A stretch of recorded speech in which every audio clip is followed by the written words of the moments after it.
어떤 사람이 있었습니다. 여러분이 아마 잘 아실 것 같은 사람을 제가 한번 소개해 보겠습니다. 이 사람은 어디를 가든지 예수를 믿는다, 예수를 따른다, 그런 얘기만 들리면 쫓아가가지고 어디든지 쫓아가가지고 그 사람들을 때리고 채찍으로 치고 감옥에 가두고 추방시키고 그런 일을 주로 했었습니다. 남녀를 막론하고, 성경에 그렇게 기록되어 있습니다. 남녀를 막론하고 그렇게 했습니다. 예수를 믿는다 하면 그 예수는 가짜다라는 생각을 갖고 있기 때문에 쫓아가서 그런 사람들, 예수를 따르겠다고 하는 사람들을 때리고 결박하고 가두는 일을 주로 했었던 사람입니다. 또 이 사람은 자기 나름대로는 아주 유대인 중에 유대인입니다. 어떤 사람들은 유대교가 시작되면서 다른 종교에 있다가 개종해서 유대인이 된 사람이 있는데, 대부분 그런 사람들인데, 이 사람은 태어났을 때부터 유대인 중에서 태어나서 아주 자랑스러운 유대인입니다. 또 율법으로는 자기를 가르쳤던, 이 사람을 가르쳤던 사람이 가말리엘이라고 하는 사람인데, 이 사람이 어떤 사람이냐면 율법, 유대교 안에 기록되어 있는 그 율법들을 가르치는 사람 중에는 아주 대가 중에 대가라고 말하는, 소문이 나 있는 가말리엘이라고 하는 사람의 제자였습니다. 또 당시에 그 주변 국가들을 다 통솔하고 있었던 로마라는 나라의 시민권까지 가지고 있었습니다. 그래서 뭐 이 사람은 대단한 사람입니다. 그런데 이 사람이 갑자기 어느 날 환한 빛을 만나게 됩니다. 아마 다 아시는 스토리겠지만 한번 들어보십시오. 갑자기 이 사람에게 환한 빛이 비치더니 눈이 안 보이게 되었습니다. 눈이 보이지 않고 소리만 들립니다. 소리만. 어떤 소리가 들리냐면 소리만 어떤 소리가 들리는데 이 사람이 물어봅니다. 누구냐고. 도대체 누군데 내 눈을 못 보게 하고 소리만 들리게 하면서 나에게 말을 하냐고. 그랬더니 그 소리가 이렇게 대답합니다. 네가 박해하는 예수라. 이렇게 대답을 합니다. 예수님께서 말씀을 듣게 해주셨다는 거죠. 기억나십니까? 지난주 이번 달 내내 고린도후서 12장, 11장을 살펴보면서 환상과 계시 뭐 이런 은사도 살펴봤었습니다. 그런데 이 사람이 그랬단 말이에요. 이 사람이 빛이 밝혀지더니 눈이 안 보이게 되고 소리만 들리길래 물어봤어요. 누구시냐고. 그랬더니 네가 박해하는 예수라고. 왜 나를 박해하냐고. 왜 나를 힘들게 하냐고. 그런 대화를 나누었습니다. 누구하고? 예수님하고 그런 대화를 나누었었습니다.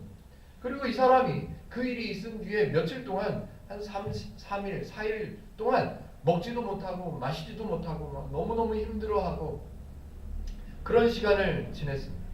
그리고 나서 또 엉뚱한 곳에 다메섹이라고 하는 지역인데, 그 지역 중에서 좀 떨어져 있는 곳에서 어떤 사람에게 하나님께서 말씀하셔서 이 사람을 찾아가서 기도하고 있는 이 사람을 안수해 주라고 그 사람에게 말씀해 주셨습니다. 좀 신기한 일입니다. 이 사람 뭐 눈에 빛이 비춰오더니 안 보이고 소리만 들리더니 예수님하고 대화하고, 또 예수님하고 대화하고 나서 3, 4일 동안 먹지도 않고 마시지도 않고 예수님하고 얘기하고 이러고 있는데, 엉뚱한 곳에 있는 전혀 알지도 못하는 사람에게 하나님께서 말씀하셔서 이 사람에게 와서 기도해 주래요. 그래서 그 사람이 왔어요. 와가지고 이 사람에게 안수해 주고 기도해 줬어요. 그랬더니 성경에 이렇게 써 있습니다. 눈에서 비늘 같은 것이 떨어져 다시 보게 되었다. 이 사람이 누구죠? 네, 저와 여러분들이 잘 알고 있는 바울입니다. 바울 얘기예요. 그런데 이 바울이 이런 경험이 있습니다. 이런 체험이 있어요. 만약에 이 시대에 이런 체험을 경험한 사람이 있다. 이거요, 어마어마할 겁니다. 이 바울 같은 경험을 한 사람이 이 시대에 있었다. 그러면요, 이 사람 벌써 책도 몇 권 나왔을 거고요. 아마 스케줄이 빡빡해가지고 자기 시간을 못 가질 겁니다. 왜? 불려다니느라고. 불려다니고 여기 가서 집회하고 저기 가서 간증하고 어디 가서 자랑하고 어디 가서 고백하고 그래야 되니까 너무너무 바빴을 겁니다. 이렇게 독특한 경험, 이렇게 특이한 체험을 한 사람이 충분히 이 시대였다면 자랑할 수 있었을 겁니다. 자랑뿐만이겠습니까? 아마 돈도 어마어마하게 벌었을 겁니다. 뭐 여기저기 집회에 쫓아다녀야죠. 우리나라에서만 했겠습니까? 뭐 전 세계적으로 막 쫓아다녔을 겁니다. 이 시대였다면, 이 시대가 어떤 시대인데요? 성경을 잘 안 보는 시대, 성경을 바르게 배우지 못하는 시대, 이 시대였다면 아마 그랬을 겁니다. 상상이 되시지 않으세요? 뭐 빛을 봤어요. 빛을 봤는데 눈이 안 보이고요. 눈이 안 보이게 됐는데 나보고 예수님이라는 분이 말을 걸어오셨어요. 평생 들어보지도 못했고 다른 사람도 들어봤다고 얘기하는 사람이 없는 그 시대에 예수님하고 직접 대화를 했어요. 이 정도면요 어마어마한 겁니다. 이 시대를 비춰보자면. 지금 그런 사람도 있잖아요. 지금 이 시대에도 제가 언뜻 기억에 우리나라에만 해도 자칭 하나님이라고 하는 사람이 30몇 명이라고 그러던데, 하여튼 이런 사람, 이런 시대, 지금 이 시대였다면, 이 바울과 같은 경험을 한 사람이 있다면 엄청났을 겁니다. 대단했을 겁니다. 자자손손 아마 굶어 죽을 일이 없을 겁니다. 어마어마하게 돈도 많이 벌고요. 그런데 성경을 아무리 살펴봐도 이 독특한 체험, 이 특별한 경험을 한 이 사도 바울은 한마디도 자랑하지 않습니다. 누구에게도 말하지 않습니다. 누구에게 가가지고 야 내가 빛을 보고 눈이 어두워졌는데 예수님께서 오셨다고 말씀하셨다고 이렇게 말하는 곳이 한 군데도 없습니다. 왜요? 그 은사는, 그 경험은, 그 체험은 바울에게만 필요해서 하나님께서 바울에게 경험케 하셨기 때문입니다. 다른 사람들에게는 필요치 않습니다. 다른 사람들. 그런데 사도 바울은 자기 자신을 사도라는 직책에 대해서 의심하는 사람들이 있었습니다. 들었어요. 그런 소문을. 내가 사도인데, 내가 하나님의 복음을 전하는 사도인데 내가 사도인 것을 의심하는 사람들이 있대요. 한두 명이 아니라 많대요. 그러면 그런 오해의 이야기를 들었다면 아마 저 같았으면 이 경험을 자랑할 만도 했을 것 같아요. 내가 사도인데 왜 나를 오해하냐? 내가 어떤 사람이냐 하면 빛 속에서 예수님을 만나서 대화했던 사람이고 전혀 엉뚱한 곳에서 하나님이 보내신 어떤 사람이 안수해줘가지고 비늘이 떨어지고 내가 다시 보게 되고 이런 사람이야 라고 자랑했었다면 아마 사도 바울의 사도됨을 의심했던 사람들도 오해를 풀었을지도 모르겠습니다. 그런데 사도 바울은 절대로 그런 방법을 사용하지 않습니다.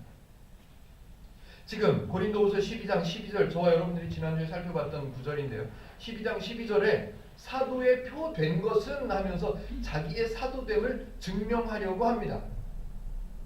자기의 사도됨을 증명하는 방법 중에 저와 여러분들이 쉽게 생각할 때 제일 좋은 방법, 제일 효과가 탁월할 것 같은 방법은 이거예요.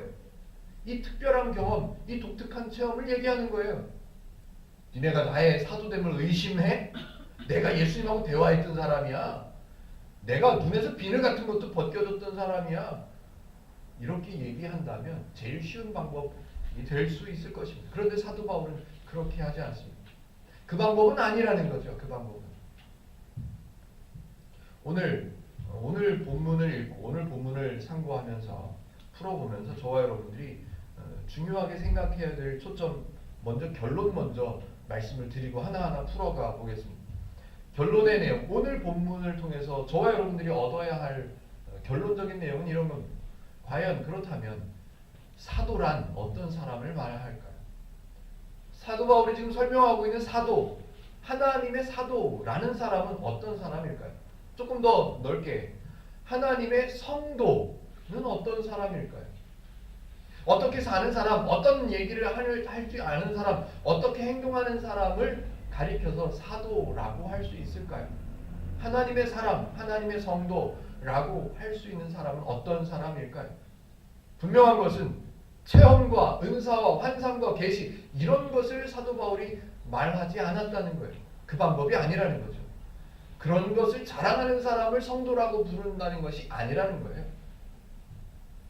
이 질문에 대한 답을 본문을 통해서 한번 찾아가 보도록 하겠습니다. 어떤 사람을 사도라 하고 어떤 사람을 성도라 할까요? 네, 쉽게 저와 여러분들 성도라 합니다. 이거는 정답인 거고요. 이제 그런 성도가 어떻게 살아가야 하는, 어떻게 행동해야 성도라고 말할 수 있는가를 이제 사도 바울의 설명을 통해서 한번 배워보자는 거죠. 제가 한번 여쭤보죠. 신앙생활을 10년, 20년 오랫동안 한 사람을 하나님의 사람이라고 부르는 것이 맞다 라고 생각했었습니다. 통상적으로 그렇게들 말들을 많이 했습니다. 그래서 신앙생활을 오래 한 사람들, 오래 한 가족들, 이 사람들의 신앙을 무시하지 않았던 시대가 있었습니다. 그래서 한간에는 그런 얘기들도 있죠. 목사가, 제대로 된 목사가 나오려면 그 집안에 목사가 몇 대 정도 돼야 된다고? 3대는, 최소한 3대는 목사가 돼야 제대로 된 목사가 좀 나와. 이런 관점에서, 잘못된 관점에서 나왔던 이야기들입니다. 신앙의 가문이라는 말은 성경에 나오지도 않습니다. 신앙의 가문이 한 3대, 5대 정도 되는 집안은 아주 믿음이 탄탄한 집안이라고, 이런 성경하고는 관계없는 이야기들이 기독교 안에 많이 팽배해 있었습니다.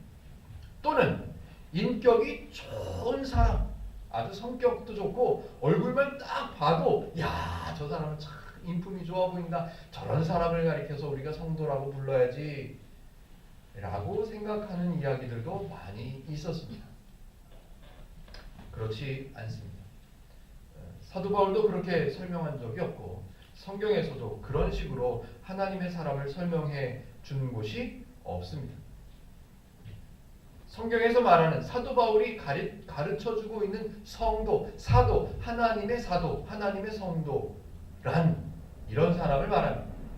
하나님의 방법을 배워서 그 방법으로 살아가는 사람, 하나님의 마음을 배워서 하나님의 마음으로 생각할 줄 아는 사람, 이런 사람을 하나님의 백성, 하나님의 성도라고 부르는 것이다 라고 사도 바울은 설명해낼 겁니다. 사도 바울은 하나님의 뜻대로 사는 사람을 성도다라고 표현하고 있습니다.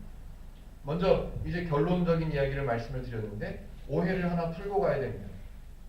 한번 따라하십시다. 하나님의 뜻대로 산다.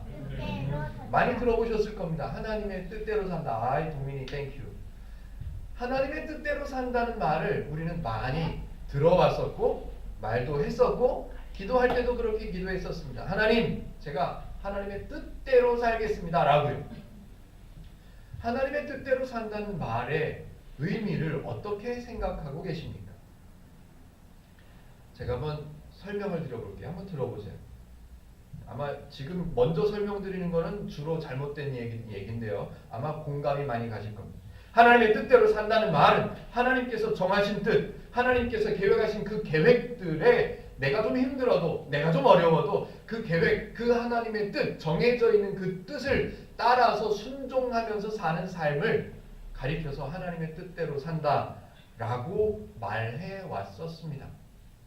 그래서 우리는 좀 힘들어도, 우리는 좀 수고스러워도, 우리는 좀 부담스러워도 하나님께서 명령하신 그 명령들, 하나님께서 정하신 그 뜻, 그 길, 하나님께서 인도하신 그 길로 우리는 순종하는 것, 그것을 가리켜서 하나님의 뜻대로 산다라고 표현해 왔었습니다. 잘 생각하십시오. 잘. 요거 조금만 깊이 깊이라기보다도 조심스럽게 생각해 주셔야 됩니다. 하나님께서 성도를 부르셔서 성도의 삶을 계획해 놓으시고 성도의 삶을 이끌어 주시고 성도의 삶을 주관해 주시는데 그 하나님의 뜻, 정해 놓으신 그 뜻대로 순종하면서 살아가는 것이 하나님의 뜻대로 사는 것이다 라고 배웠었습니다.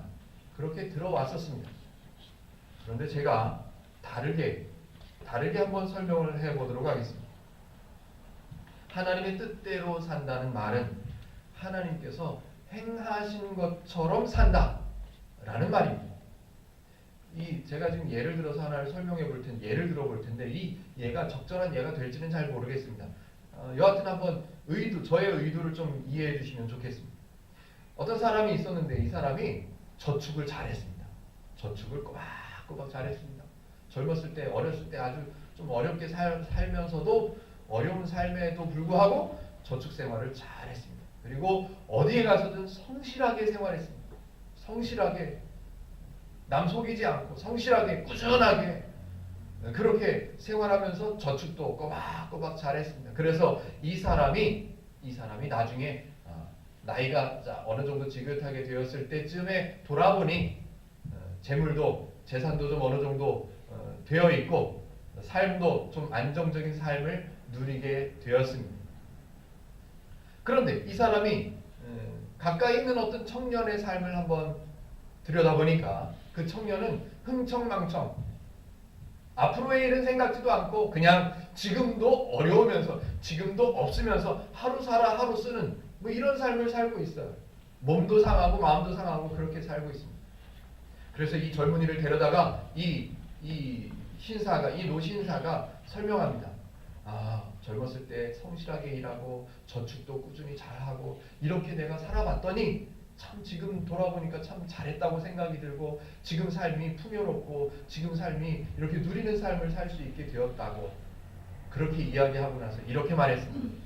그러니까 내 말대로 해 라고, 내 말대로 해, 내 말대로 살아 라고 했습니다. 이 노신사는 이 청년에게 명령하는 게 아닙니다. 내가 너의 삶을 젊은 너의 삶을 내가 다 계획해놨으니까 너는 이대로 따라와 라고 말하는 게 아니에요. 내가 생각해보고 내가 경험해보고 내가 배운 바에 의하면 나처럼 사는 것이 너에게 좋아.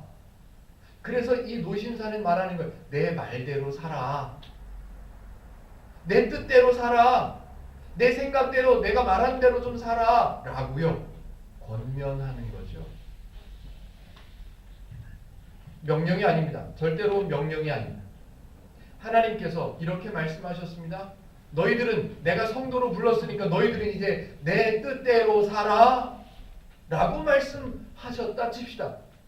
하나님께서 너는 이제 내가 불렀으니까 내 백성, 내 종이야. 그러니까 너는 내가 계획해 놓은 순서대로 요 나이 때는 요렇게, 요 나이 때는 요렇게 헌금도 열심히 하고 교회도 빠지지 말고 너는 이렇게 살아라. 내 명령이야. 라고 말씀하시는 게 아니란 말이에요.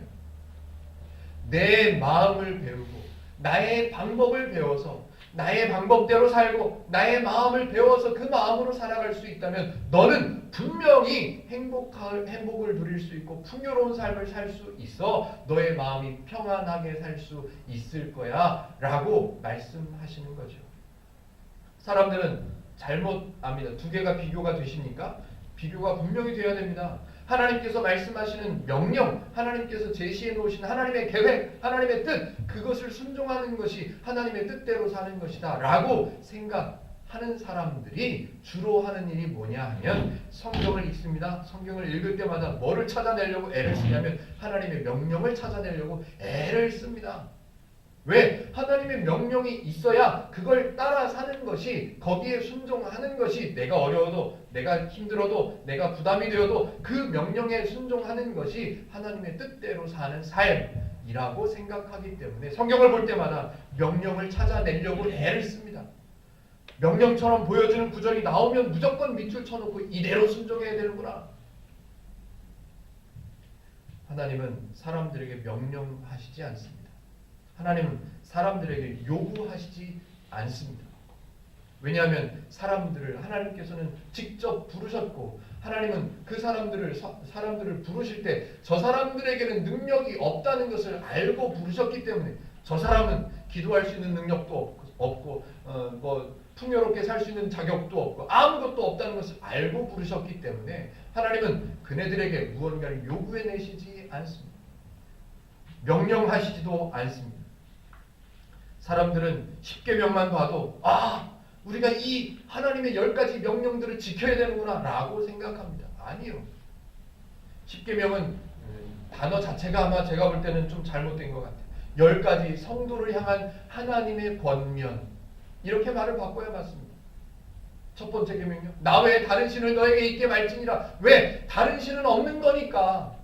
다른 신을 찾아가면 네가 헛수고하는 거니까.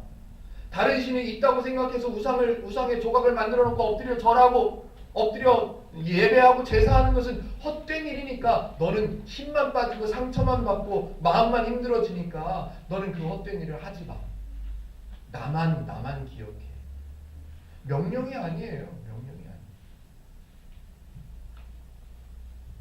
하나님의 뜻대로 산다라는 말에 대한 오해를 분명히 풀어야 합니다. 왜냐하면 지금 사도 바울은 하나님의 뜻으로 행하고 있는 자기 자신을 사도라고 설명하고 있기 때문에 하나님의 뜻대로 산다는 말을 오해하면 사도 바울의 말이 이해가 안 되는 거죠. 이제 본문을 좀 살펴보기로 하죠.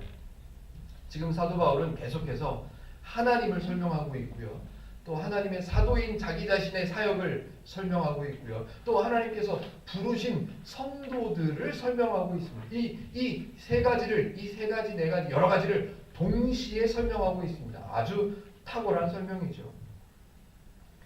사도 바울이 여기서 강조하는 것이 한 가지 있습니다. 뭐냐면 하나님은 자녀인 하나님의 백성, 하나님의 자녀라고 부르신 성도들에게 성과를 요구하지 않으신다는 내용입니다.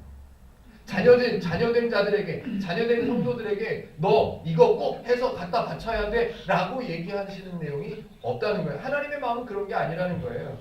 그러면서 아무것도 자격도 없는 사람들을 위해서 희생하시고 수고하시고 봉사하신 하나님께서 그 자녀들이 잘 살아가고 기쁘게 살고 풍성하게 사는 모습을 보면 기뻐하시고, 또 그 성도들이 잘못된 길로 가고 우상을 섬기고 죄의 생각을 하고 하나님을 잊어버리고 힘들게 살고 상처를 입는 모습을 보면 안타까워하시는 마음이 있다고 사도 바울이 설명합니다. 먼저 지난 14절을 한번 볼까요? 14절에 이제 성경을 한번 살펴보겠습니다. 14절이요. 제가 읽습니다. 보라, 내가 이제 세 번째 너희에게 가기를 준비하였으나 너희에게 폐를 끼치지 아니하리라. 뭐를 끼치지 않는데요? 폐를 끼치지 않는데요. 너희들에게 있는 것을 빼앗거나 너희들에게 있는 것을 요구하거나 너희에게 어떤 수고를 요구해내는 일이 너희에게 폐가 되는 일을 나는 하지 않을 거야. 몇 번째 가는 거예요? 지금 세 번째 가는데, 세 번째 갈 건데 나는 절대로 너희에게 폐를 끼치지 않을 거예요. 왜? 하나님도 그러셨으니까. 하나님. 그 뒤에요. 내가 구하는 것은 너희의 재물이 아니요 오직 너희니라.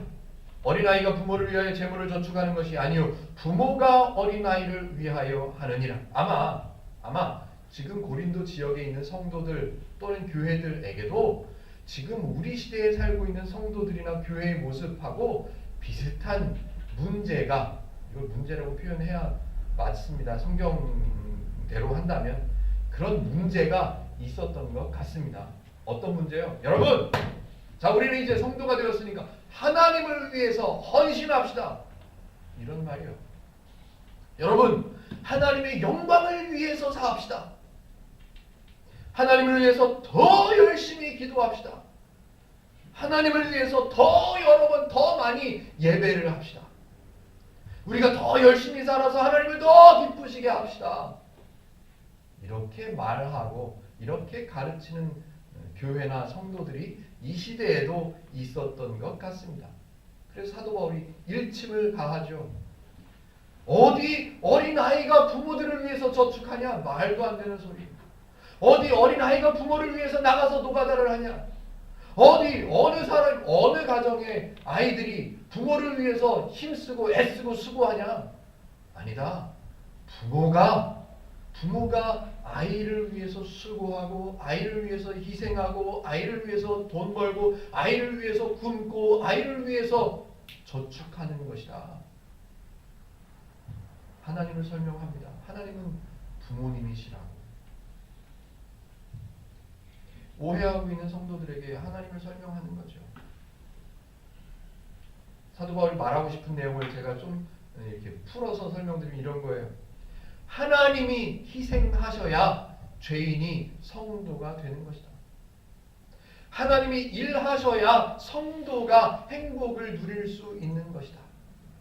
하나님이 수고하셔야 성도가 평안을 누리는 것이다. 중요한 것은 하나님이 주셔야만 우리는 받을 수 있다는 것. 반대되는 말은 없어요. 반대되는 말은 존재하지 않아요. 성도들도 준비해가지고 하나님께 바쳐야 된다, 이런 내용이 없습니다. 그런 건 기독교가 아니에요. 기독교에는 한 가지예요. 하나님이 주시면 성도는 받는 거예요. 성도도 받았으니까 하나님께 갚아야지, 그런 말씀이 없단 말이에요. 하나님이 주시면 저와 여러분들은 받고 누리는 것, 그것이 성도입니다. 절대로 하나님께서는 성도를 이용해서 득을 얻으시거나 성도에게 오히려 해를 입히는 일은 하나님은 절대로 행하지 않으신다는 말을 사도 바울이 설명하고 있는 겁니다.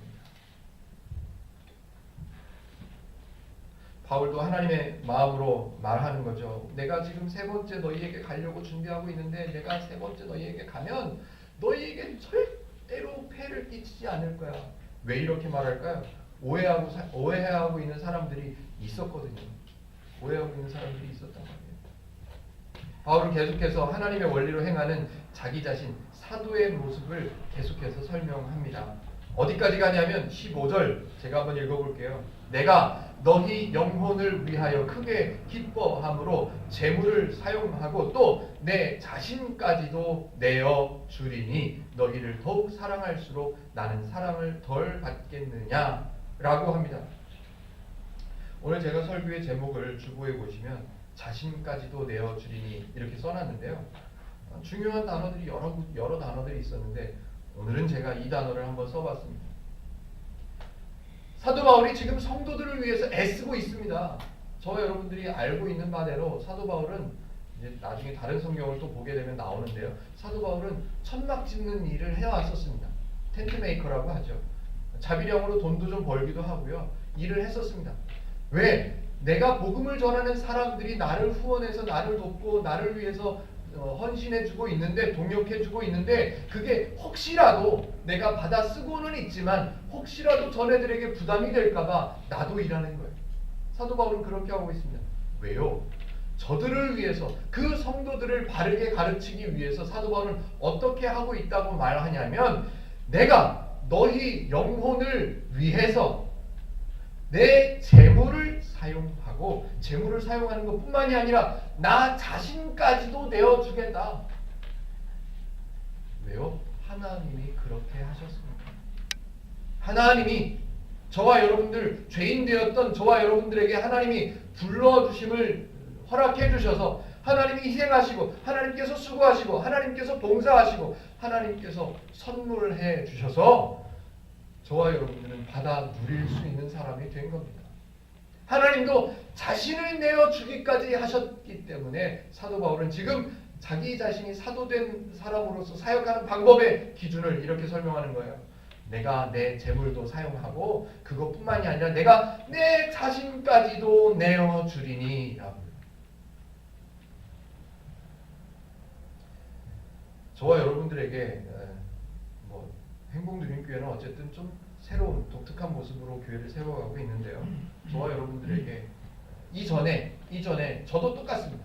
이전에 저와 여러분들이 속해 있었던 그 기독교, 그 교회에서 저와 여러분들, 성도인 저와 여러분들을 어떻게 대해 주었습니까? 성도에게 교회는 어떤 역할을 보여줬었습니까? 하나님의 원리와 방법으로 바른 성도로 세워줬던 교회들 물론 존재했을 겁니다. 존재하고 있습니다, 분명히. 그런데 많은 교회들이 그렇지 못했습니다. 어떻게 해요? 하나님을 위해서 수고합시다. 하나님을 위해서 애씁시다. 하나님을 위해서 희생합시다. 교회를 위해서 봉사해야 됩니다. 교회를 위해서 애써야 됩니다. 교회를 위해서 희생해야 됩니다. 라고 가르치고 북돋웠던 그런 모습들이 많이 있었다는 거죠. 부인할 수가 없습니다. 저도 수도 없이 많이 경험했기 때문에 부인할 수가 없습니다. 하나님의 원리를 아직 잘 이해하지 못해서 그런 모습들이 있었던 것 같습니다. 하나님의 희생과 하나님의 수고와 하나님의 헌신을 모르는 사람은 더 큰 복을 얻어야 되겠다고 생각하는 거예요. 하나님이 이미 희생해 주셔서 우리가 구원의 복을 얻었다는 받은 사람인 것을 모르는 사람은, 하나님의 희생을 모르는 사람은 내가 구원을 얻어야 돼 라고 생각하기 때문에 무언가 행해야 된다고 생각하는 거예요. 그래서 내가 더 수고해야 되겠구나, 내가 더 애써야 되겠구나, 내가 더 희생해야 되겠구나 라고 생각하는 거예요. 그렇게 생각하다 보니 성경을 볼 때마다 명령을 찾아내고 내가 행해야 되는 숙제거리를 찾아내는, 성경을 읽을 때마다 짐이 무거워지는, 복음을 읽을 때마다 가벼워지는 게 아니라 더 힘들어지는 그런 말도 안 되는 상황들이 연출되어 왔었습니다. 사도 바울은 성경은 정반대로 설명하는 거죠. 어떻게 해요? 아비가 아이를 위해서라고요.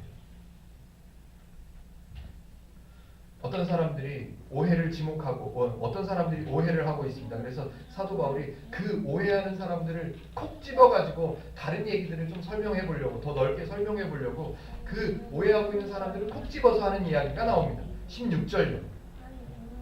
하여간 어떤 이의 말이, 어떤 사람들의 말이 내가 너희에게 짐을 지우지는 아니하였을지라도 교활한 자가 되어 너희를 속임수로 취하였다 하니, 어떤 사람들이 바울을 이렇게 말한대요. 야, 사도 바울이라는 사람이 똑똑해가지고 머리가 좋아가지고 겉보기에는 우리에게 해를 끼치는 것 같지 않아 보이지? 아니야, 사실은 그 사람이 얼마나 머리가 좋고 얼마나 교활한지 우리가 느끼지도 못하도록 우리의 것을 취해가는 사람이야. 아주 그런 사람이야 라고 설명하고 그렇게 말하는 사람들이 있었대요. 사도 바울은 그 오해를 풀어내는 게 중요하지 않습니다. 그런데 그 오해를 통해서 하나님을 가르쳐 줄 수 있기 때문에 설명하는, 복음을 전하면서 오히려 짐을 지우거나 억압한 적이 없음에도 불구하고 오해하는 어떤 사람들 때문에 설명하는 거예요. 야, 내가 너희에게 폐를 끼치지 않을 거라고. 내가 너희에게 또 어떤 사람들도 보냈었지. 내가 디도를 보냈었고 디모데도 보냈었고 이런 사람 저런 사람도 보냈었지. 그런데 그 내가 보낸 사람들 중에 어떤 사람을 통해서 내가 너희들에게 이득을 취해가지고 내가 돈을 벌었냐? 나 그런 적 없다. 설명하는 거죠.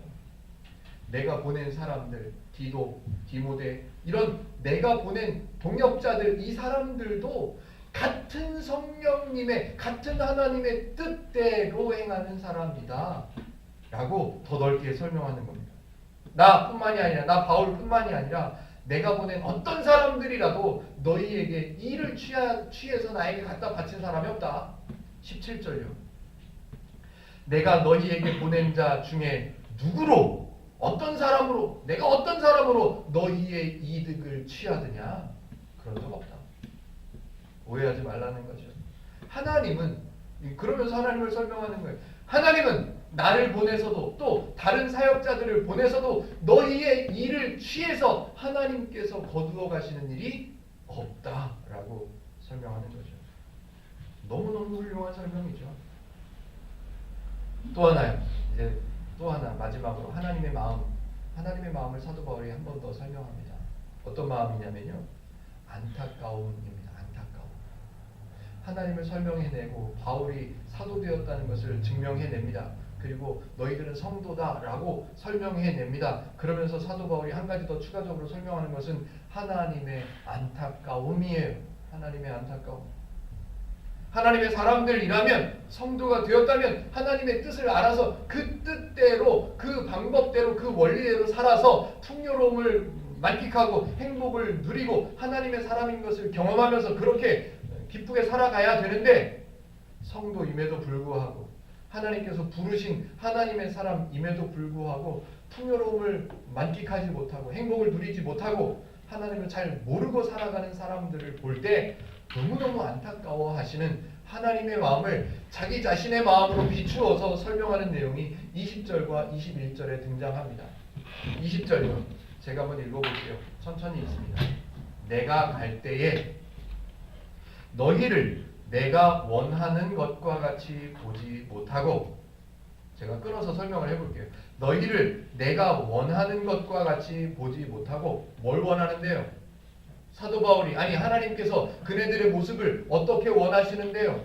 하나님의 방법을 알아서 하나님의 기준을 배워서 하나님의 뜻을 배워서 그렇게 살아서 하나님의 뜻대로 살아내서 풍요롭게 기쁘게 행복하게 누리면서 살아가는 모습을 기대하고 있는데 너희를 내가 원하는 것과 같이 보지 못할 것 그것이 두렵다는 거예요. 그것이 두려워 안타깝다는 거예요. 또 반대로 내가 너희에게 너희가 원하지 않는 것과 같이 보일까봐 나는 너희들에게 하나님을 가르쳐주고 성도인 것을 가르쳐줘서 너희가 하나님의 뜻대로 풍성함을 누리면서 사는 사람으로 나는 그렇게 가르쳐주고 싶은 사람인데 너희가 나를 오해해서 볼까봐 일을 취하는 사람, 아주 교활한 사람 이런 사람으로 바라볼까봐 나는 두렵다.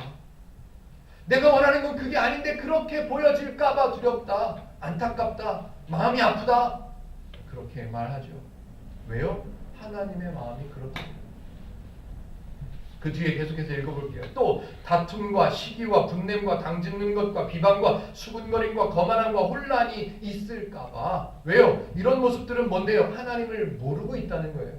하나님의 방법을 아직 못 배웠다는 거예요. 복음을 바르게 배우지 못했다는 거예요. 이런 복음을 바르게 배우지 못한 결과의 모습들이 너희에게 아직 남아 있을까봐 그런 모습들을 보게 될까봐 내가 어떻다? 두렵다고요. 안타깝다고요. 나는 너희들을 성도의 모습으로 기대하고 있다. 그런데 그렇게 보지 못할까봐 다 엉뚱한 모습을 볼까봐 내가 마음이 두렵다.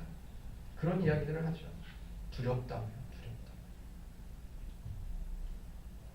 하나님은 성도를 세워놓으시고 야 너는 부족해 채찍하시고 너는 아직 못났구나 한 대 때리시고 너는 아직 멀었구나 야단치시고 그러시는 분이 아니라고요. 오히려 성도임에도 불구하고 성도인 것을 누리지 못하고 있는 사람들에게 한 번 더 가르쳐주고 안타까운 마음으로 한 번 더 권면해주고 아픈 마음으로 한 번 더 세워주시고 그러는 분이 하나님이시라고요. 21절에 한 번 더 설명합니다. 한 번 들어보세요.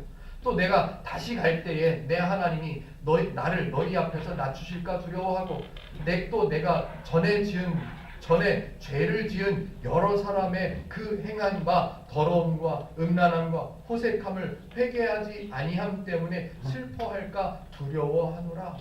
여기서는 뭐가 두렵대요? 너희들이 이제는 옛습관 하나님을 모르던 때에 아무것도 없는데 거기 갖다 제사하고 거기 갖다 절하고 서로 막 우상에게 제사하는 방법이 뭐였대요? 음란하게 제단 앞에 가서 음란하게 하고 막 그렇게 하는 것을 즐겨 했었어요. 옛날에 그랬던 모습들을 방향을 바꿔서 이제 하나님의 방법대로 살아야 맞는데 방향을 바꾸는 게 뭐라고요? 회개라고요. 그렇게 회개해서 방향을 바꿔서 하나님의 뜻대로 살아서 풍성하고 행복함을 누리는 모습이 되어 있어야 하는데 내가 다시 너희들에게 갈 때 아직도 전에 죄를 지었던 여러 사람들의 그 행한 바 더러움과 음란함과 호색함을 바꾸지 못하고 그대로 있는 모습을 보고 내가 슬퍼하게 될까봐 그래서 난 두렵다. 하나님의 기대, 사도 바울의 기대 뭔지 아십니까? 하나님의 뜻대로 이게 명령을 찾아서 그 뜻대로 억지로 순종한 이런 게 아니고요. 하나님께서 세워놓으신 그 뜻, 성도가 풍성할 수 있는, 성도가 행복을 누릴 수 있는 그 뜻대로 하나님의 방법대로 살아내서 성도의 풍요로움을 누리고 성도에게 주신 은혜를 만끽하면서 살아가는 그 모습을 기대하시는데 너희에게 아직도 전에 있었던 우상에게 제사할 때 사용했던 즐겼던 그 모습들이 남아있는 모습을 내가 볼까봐 나는 그게 두렵다. 누가 하나님의 성도입니까? 누가 하나님의 사도입니까? 하나님의 뜻대로 행하는 하나님의 방법으로 살아가는 사람, 그 사람이 하나님의 성도이고 하나님의 사도입니다. 저와 여러분들은 분명히 성도입니다. 아직 나이가 어리든 아직 내가 성경을 많이 배우지 못했든 행복누림교회 안에서 이제 하나씩 배워가기로 마음먹은 저와 여러분들은 분명한 성도입니다. 하나님의 뜻대로 사는 사람입니다. 그런데 하나님의 뜻대로 산다는 말이 저와 여러분들이 성경을 뒤져가면서 하나님께서 명령하신 명령을 찾아내서 억지로 힘들어도 희생하고 수고하고 봉사하고 그래야 되는구나 라는 말의 뜻이 아니라 이미 하나님께서 은혜를 주셨고 하나님께서 뜻을 정해 놓으셨어요. 하나님께서 뜻을 보여주셨어요. 내 마음을 알고 내 방법을 배워서 성도는 이렇게 사는 거야. 그래야 너희가 풍성할 수 있고 평안을 얻을 수 있고 왜? 풍성할 수 있는 사람들이 되었거든요. 누가 수고해 주셔서? 하나님이 수고해 주셔서. 구원을 얻은 사람이 되었어요. 누가 희생해 주셔서? 하나님이 희생해 주셔서요. 저와 여러분들은 분명히 성도인 것을 꼭 기억하시고 이미 하나님께서 은혜를 주셔서 우리는 이미 은혜를 받은 사람, 구원을 얻은 사람, 성도인 것을 기억하시고 하나님의 방법을 앞으로도 하나하나 더 배우셔서 하나님의 마음이 이렇구나를 배워가시면서 그 방법으로 그 마음으로 살아가셔서 풍성함을 행복을 누리는 성도 저와 여러분들이 되시기를 주님의 이름으로 축복해 드립니다. 기도하겠습니다.